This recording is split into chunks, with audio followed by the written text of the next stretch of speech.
얼마 전에 대학 축제에서 나왔던 색드립 부스 사건 다들 잘 아실 거예요. 본인들이 야스 못하는 질투심과 열등감을 애꿎은 부스에게 풀었던 참 더럽고 추하고 없어 보였던 사건입니다. 지난번에도 말했지만 그런 데에다 화낼 시간에 호스트 바를 가는 게 훨씬 의미 있어 보여요. 막말로 저딴 데 화낸다고 돈이라도 떨어지나? 없던 남자가 막 생겨? 아니잖아. 그래도 호빠는 돈은 좀 들어가더라도 가장 결정적인 성욕이란 걸 해결할 수 있잖아. 차라리 호빠 가는 게 낫지. 빙시같이 뭐하는 짓이냐고. 근데 이 부스를 만들었던 학생들이 지금 엄청난 봉변을 당했다고 해서 논란이 되고 있습니다. 오뎅탕 돌려먹기 충격 메뉴 선정 문구 내건 대학생들 결국 지난 23일 뉴스1에 따르면 대전 소재 해당 대학교는 이날 문제의 주점을 운영한 학과 학회장에 대한 징계 절차를 논의하기 위해 회의를 열었다. 대학 측은 강력한 처벌이 필요하다는 입장을 밝혔으며 해당 학회장에 대한 징계 수위는 교내 규정과 절차에 따라 결정될 예정인 것으로 알려졌다. 결국 징계를 내린다고 합니다. 결론부터 말하자면 그냥 미친 것 같습니다. 그저 색드립으로 부스 만들었다는 이유만으로 저런 조치를 취한다고? 툭 까놓고 이야기해봅시다. 도대체 저게 뭐가 문제냐고요? 더럽다, 야하다, 선정적이다. 이딴 애미 뒤진 소리 말고 저 부스를 설치함으로 인해서 실질적으로 생기는 문제, 리스크, 피해가 뭐냐고!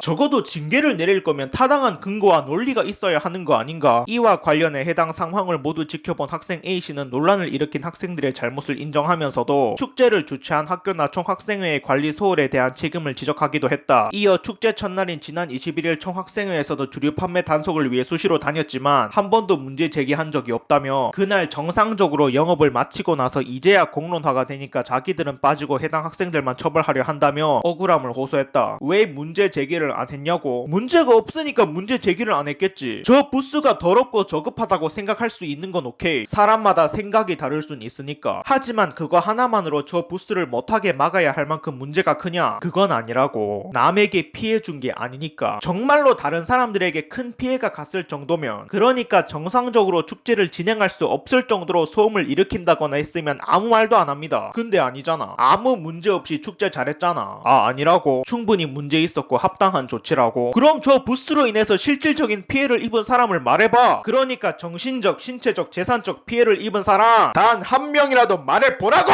맞다. 정신적인 피해를 입긴 하겠네. 할 남자가 없어서 서러워 죽겠는데 그런 지들 마음에 불을 질러 버렸으니 멘탈이 이만저만이 아니긴 하겠어. 왜냐하면 부스의 문구에서 알 수 있는데 오빠 여기 살 것 같아. 그녀의 제육볶음, 오뎅탕 돌려먹기, 자고 있는 김치전 몰래 먹기, 도쿄 핫소야, 잘 익은 치킨 너겟, 과일 후르츠 입가에 넘치는 콘치즈, 따먹는 캔 음료. 그분들은 감히 상상조차 할 수 없는 판타지에서나 나올 법한 문장들인 걸 알 수 있죠. 그저 불쾌하다는 이유만으로 부스를 못하게 막아버린 그분들이나 그걸 보고 또 징계를 내린 대학교나 둘 다 똑같아요. 자유민주주의 국가에서 지들 마음에 안 든다는 이유 하나만으로 개인의 자유를 이런 식으로 박탈시킨다는 게 과연 맞는가 싶습니다. 제가 앞에서도 말했지만 이럴 거면 호스트바를 가라니까. 차라리 성매매를 하세요. 저딴 데 화내봤자 돈이 하늘에서 떨어지는 것도 아니고 남자친구 생기는 것도 아닌데 왜 자꾸 화를 내는지 모르겠습니다. 아무런 득이 없잖아. 적어도 성매매나 호스트바는 돈은 좀 들겠지만 성욕 하나만큼은 깔끔하게 해결해주잖아요. 이게 훨씬 더 낫지 않나? 결론입니다. 제 말 맞잖아요. 뭐하러 의미 없이 야스 못한 열등감을 이런 데에 풀고 있냐고. 차라리 비싸더라도 돈 주고 떡 한 번 치는 게 100만 배 낫지. 안 그래요?